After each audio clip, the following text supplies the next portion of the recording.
going live. Just got done getting a haircut, feeling fresh and clean. And some might say it's like a cliche. Something I started doing several, I don't know, like years ago. Maybe it's been longer than that.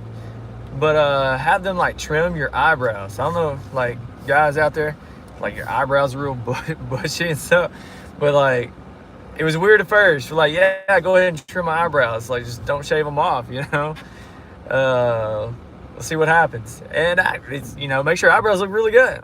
Makes them look really nice. So, hey, when you get a haircut, go ahead and have them shave your eyebrows too.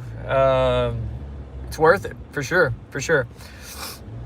Something else, guys, I was thinking about is maybe starting like a live, I don't know if you want to do Q&A. I don't know if you really want to call it therapy or whatnot, but just like a place for military vets, if you want to come, talk, chit-chat, talk about life, talk about struggles, whatever the case may be.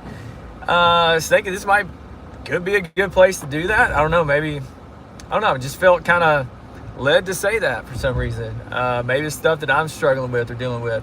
I am also a military vet, really thinking about going back in service. Let's see, I got out at 10 years and was really battling with that decision on whether or not to stay in or get out.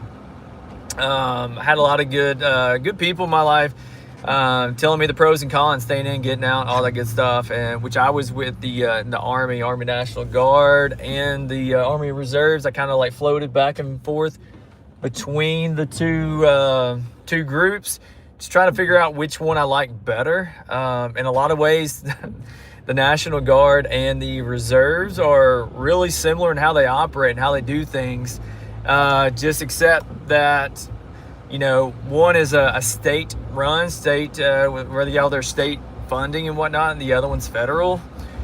So, I mean, there's that.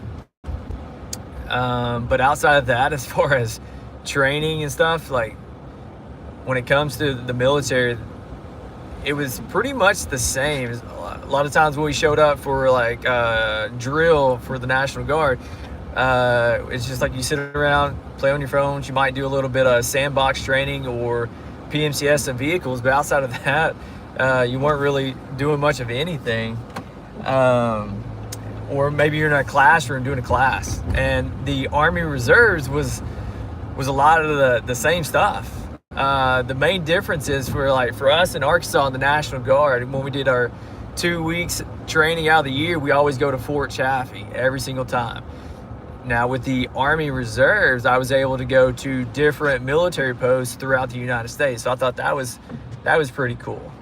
But anyway, what's up, Adam?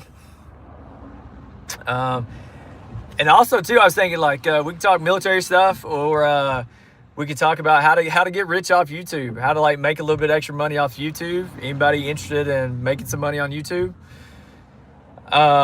It's harder nowadays to make money off YouTube, by the way, if you haven't looked at that already. So back when I used to do videos and things called like monetize or something like that for YouTube, all you had to do was upload your videos, and there's a little button that that says monetize to allow Google to put ads on all your videos. It was simple. You just, any video, there was no requirements. You just hit that little button, and you start making money off YouTube. I was getting somewhere around like $200 to $300 a month from Google from my videos. And then, which I'm former military and law enforcement, not doing either of those two now. But so like when I was a cop, I would post some of my videos, me in service, stuff like that, doing all that stuff, my police dash cam videos, because all that stuff is essentially, it's public knowledge anyways. So I was able to post some of that stuff and make money off of it, right? So I'm kind of giving y'all some little bit of tips and tricks. And maybe we help each other out, because nowadays with what YouTube has done now, Google, whatever, is you have to have, I think it's like 1,000 subscribers, which that's not as hard to get, but you have to have 3,000 public watch hours or 3 million public shorts views, something like that.